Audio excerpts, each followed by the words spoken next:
एक लड़की जिसके माँ बाप ने उसे बड़े नाजों से पाला था। एक लड़की जिसे बड़ा करने और पढ़ाई के लिए माता पिता ने अपने दिन का चैन और रातों की नींदें कुर्बान कर दी थी। उस लड़की की वजह से आज पूरा खानदान परेशान है, माँ रो रही है, दादा दादी परेशान है, लेकिन लड़की को दया नहीं आ रही। नमस्कार, आप देख रहे हैं द चाणक्य टीवी राजस्थान और मैं हूं आपके साथ दीपशिखा। ओशिया की एक वीडियो पिछले कई दिनों से सोशल मीडिया पर काफी वायरल है। इस वीडियो में देखा जा सकता है कि लड़की कैसे एक हाथ में बैग उठाकर घर से निकली और घर वाले यानी उसके माँ बाप, दादा दादी सब रोते हुए दिख रहे हैं। लड़की बेंगलुरु में अपने माता पिता के साथ रहती थी। पढ़ाई के बाद वहीं पर नौकरी करने लगी और जब लड़की नौकरी करने लगी तो उसके कुछ दोस्त भी बन गए, जिसमें से एक शख्स के साथ उसे प्यार हो गया और वो उसके साथ रहना चाहती थी। लेकिन माता पिता ने समझाया कि अपने खानदान की इज्जत की दुहाई दी तो लड़की भी मान गई। माता पिता की मर्जी से ही शादी करने को तैयार हो गई। लेकिन लड़की शादी के बाद भी अपने मायके में ही रहती थी। उसकी अपने ससुराल वालों से नोकझोंक हुई। वो पढ़ाई आगे करना चाहती थी, लेकिन ससुराल वालों और उसकी सहमति नहीं बन पाई।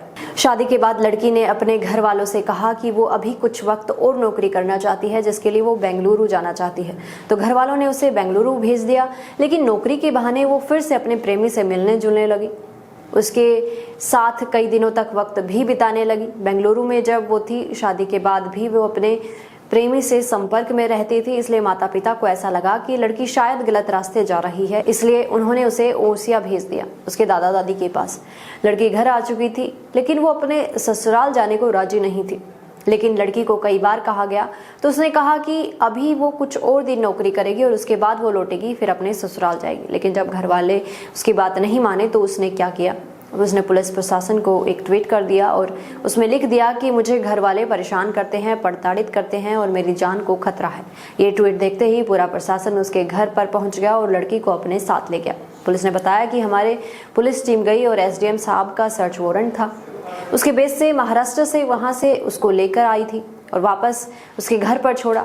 उसने शिकायत की कि मेरे को इस तरह से परिवार में ही बंधक बना रखा है और मुझे यहाँ से मुक्ति दिलाई जाए।